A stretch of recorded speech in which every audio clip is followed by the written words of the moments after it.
winter of 1471, in the quiet German town of Net, a young woman named Eystett spoke words that would echo through history, words that revealed one of medieval Europe's darkest secrets.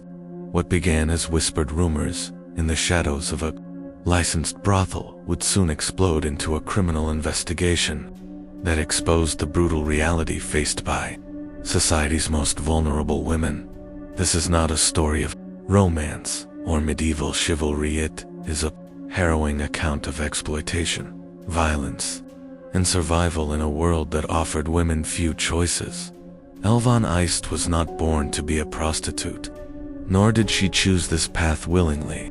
Her story shatters every romanticized notion of medieval life, revealing instead a system designed to trap women in debt, violence, and despair.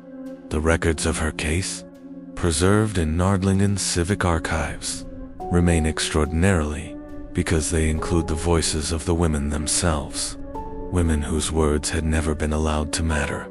Elvin's testimony, unlike the filtered accounts of male chroniclers, came directly from the court records, transcribed word for word as she and 11 other women described their daily reality.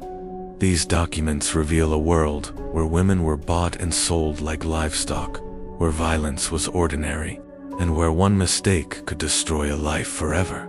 The investigation that began with rumors about Elvin's suffering would ultimately expose systematic abuse so horrifying that even hardened medieval judges were shaken. When the truth finally surfaced, it painted a picture of human suffering that transcended time, revealing the eternal cost of power and the silence of the powerless. The setting, a prosperous town with a dark heart. The year was 1471. The Holy Roman Empire was a fragmented landscape of cities, Dutch, and trade routes, each with its own rules and moral codes. Among these stood Net, a prosperous merchant town surrounded by walls that symbolized its order and righteousness. But within those walls stood an institution that embodied hypocrisy itself: the municipal brothel. The medieval church's stance on prostitution was deeply contradictory. While women in the trade were condemned as sinners, the system itself was tolerated, justified as a necessary evil. St. Augustine had reasoned centuries before, remove prostitutes from society, and lust will destroy it. And so, Nördlingen's authorities chose to profit from sin while publicly condemning it. By the 15th century, licensed brothels had become official. Tax-paying establishments across Western Europe legitimized businesses managed under civic control. The town made steady profit through taxes, licenses, and fines imposed on the very women it shamed to the authorities. Prostitution wasn't just tolerated, it was profitable morality, a life without choice in this rigid hierarchy. The powerful men sat at the top, profiting from the trade while preserving their public virtue. Beneath them, brothel keepers and madams managed the operations. At the very bottom were the women, shamed, beaten, and disposable. Most women did not choose this life. Some were sold by impoverished families. Others were widows or abandoned wives, left with no means of survival. Elvan began as a kitchen maid, a servant who hoped for honest work and a roof over her head. But in Nördlingen's brothel, the line between domestic work and prostitution was deliberately blurred. First, she was asked to serve drinks to customers, then to keep them company. Eventually, the pressure became relentless until her service was no longer confined to the kitchen. The Madame, Barbara Tharnfinden, was skilled in manipulation. She knew how to turn necessity into obedience. Each demand seemed small, temporary, until Elvan could no longer tell when she had crossed the line. The trap of debt and shame inside the brothel. Everything cost money. The bed, the meals, the candles, even the dresses marked in red or yellow, colors that branded them as sinners. Debt grew faster than income. The women worked, not for freedom, but simply to avoid punishment. The system was designed to ensure no one ever left. Beatings were common. Complaints meant confinement. Refusing clients meant starvation, or worse. The town officials knew this and did nothing. The women were necessary, but not human in the eyes of the law. The forbidden pregnancy. Elvan's pregnancy came as no surprise. It was inevitable in a place where women had no control over their bodies. But for the brothel, it was a business problem. Pregnant women couldn't work, and a child meant extra expense. Barbara had a solution: a forced abortion. She prepared a lethal mixture of periwinkle, cloves, wild carrot, and strong wine, all known in medieval medicine for inducing miscarriage. Elvan begged to stop, but Barbara forced the cup into her hands. Soon, she felt the pain, cramping, bleeding, and the unbearable agony of losing a child she had never been allowed to want. The other women watched in silence, powerless and terrified. They had seen it before. That night, the brothel's walls hid the sound of Elvan's screams while outside, the bells of Nettlingen tolled for evening prayers. The rumors began. The miscarriage left Elvan near death. Word spread among the women and eventually reached the ears of city officials. Whispers of a murdered child and a forced potion began to circle through the town. Authorities had long ignored the suffering inside the brothel, but this was different. Abortion, even forced, was a crime that stained the town's moral image. An investigation began. 12 women were summoned to testify before the council. Among them, Elvan Eystett, who could barely stand when she spoke. The first testimonies, the court scribes recorded everything, every word, every tremor in the women's voices. Anna von Wilm was among the first. "The brothel keepers treat us harshly," she said. "They force us to work even on holy nights, when we should honor the Virgin. If we refuse, we are beaten." Others confirmed the same. "They make us take men even when we bleed," another whispered, "even when we are ill." It was shocking even to medieval officials, women forced to defy religious taboos and basic health just to keep profits flowing. Then came Elvan's turn. She described in detail how Barbara had deceived her, claiming the potion would restore her health, only for it to end her pregnancy and nearly her life. 2 witnesses, Margaret von Beberek and Anna von confirmed every word. They had been sent to buy the herbs, they said. They had watched as Elvan's body convulsed in pain. The evidence was undeniable. The small courtroom in Terdelingen smelled of candle wax and fear. Wooden benches creaked under the weight of spectators, merchants, clerks, widows, and curious apprentices, drawn by the rumor that a fallen woman had defied her masters and survived to speak. The scribe dipped his quill into ink, ready to record every word.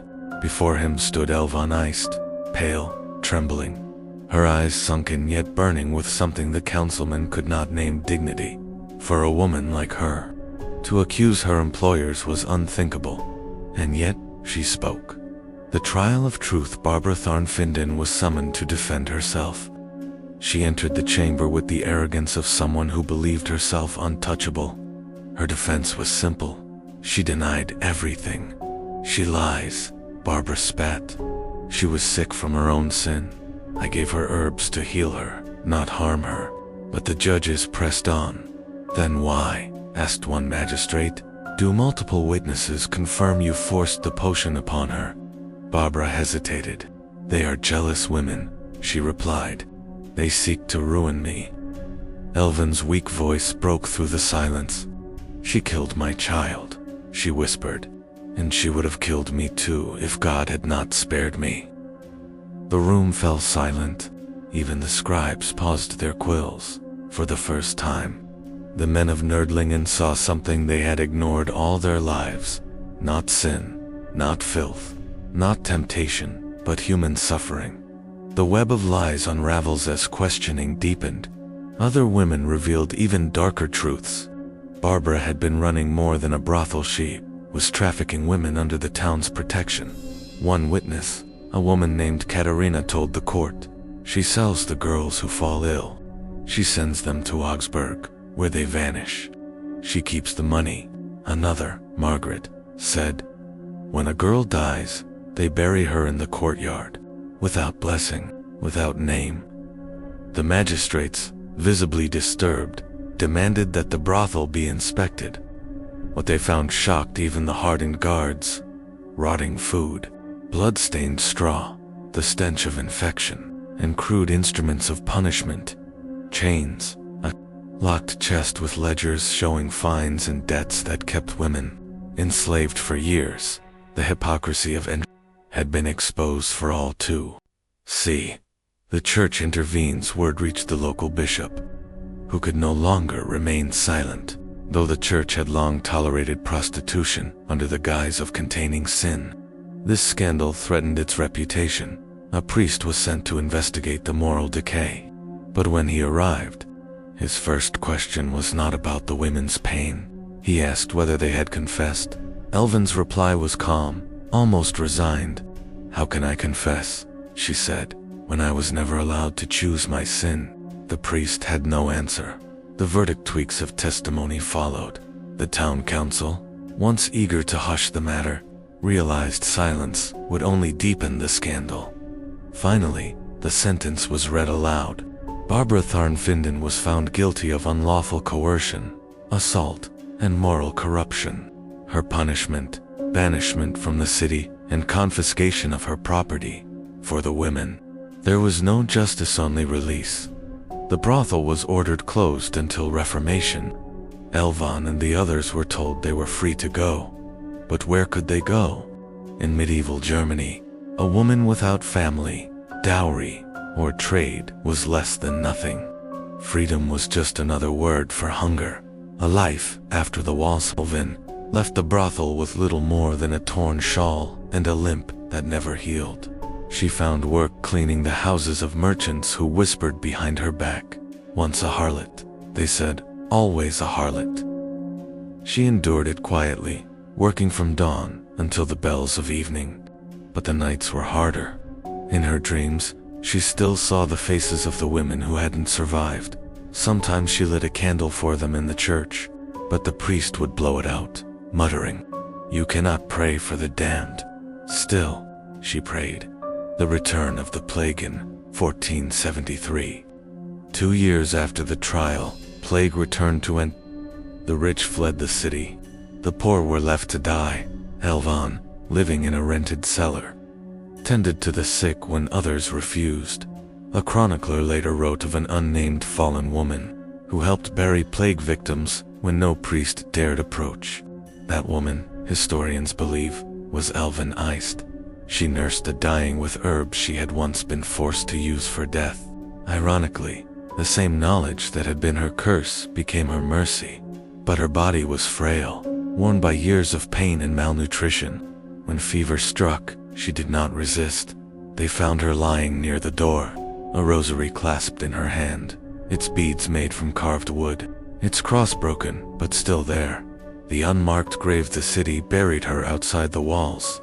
No priest, no bell, no name, just a mound of earth by the old gallows road, where weeds grew and travelers passed without noticing. Indie Town records.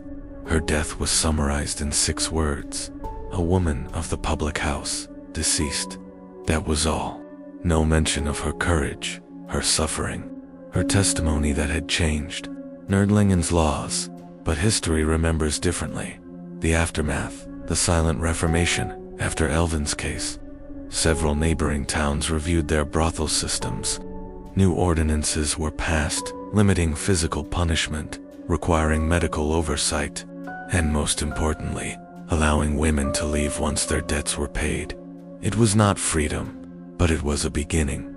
The court scribes preserved Elvin's words rare in a time when women's voices were erased.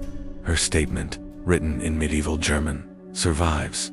They said, "I was unclean, but I tell you, the world made me so.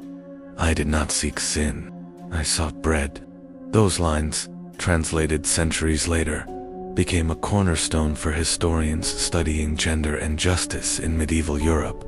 Through her pain, Elvan became a witness not only for herself, but for every woman whose voice was stolen. Centuries later, rediscovery in 1894, a historian named Johann Mittermeier uncovered the trial documents in Nördlingen's archives. They were stained with wax and blood. traces of the lives they described. Mittermeier's notes describe his shock.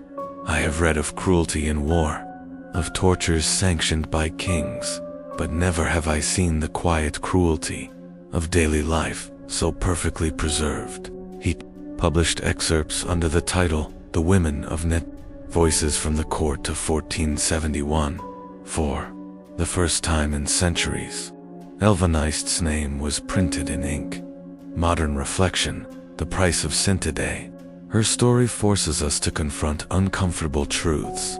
We romanticize medieval towns with their cobblestones and church bells, but beneath those stones lay bones of women who suffered unseen. Elvan's life was not unique. It was ordinary in a world that normalized brutality against women. That ordinariness is what makes it terrifying. Every time a historian opens those archives, they find echoes of her words. They said I was unclean, but I tell you, the world made me so. Her pain became proof of what happens when a society decides who is worthy of mercy and who is not. The candle by the roadside. In 2019, the city of Nördlingen quietly installed a small stone by the old gallows road. It bears no image, just a line engraved in Latin, Pro mulieribus, Tacitus, for the silent women. Locals say sometimes, at dusk, someone leaves a candle there. No one knows who. Perhaps a descendant, perhaps a stranger who read her story and felt something stir, a mix of sorrow and rage that refuses to die. The wind passes, the flame flickers, and for a brief moment, it's as if Elvan Eyst stands again in the candlelight, her voice whispering through the centuries. Do not forget me. Epilogue. What history hides the tragedy of Elvan Eyst isn't just her suffering. It's that the system which destroyed her was considered normal. Ordinary cruelty, recorded by ordinary men, filed under ordinary law. But in that ordinariness lies a question that never fades. How many voices are still unheard? Elvan's grave may be lost, but her words endure, not as relics of sin, but as a testament of defiance. And in that defiance, history finds its conscience. Closing narration for cinematic or voiceover use. Music rises, solemn, reflective. In the year 1471, a woman in Nördlingen defied silence. She spoke of pain, of cruelty, of injustice. Her name was Elvan Eyst. Her words survived where her body did not. And perhaps that is the truest form of immortality. Not to be remembered for beauty, but to be remembered for truth.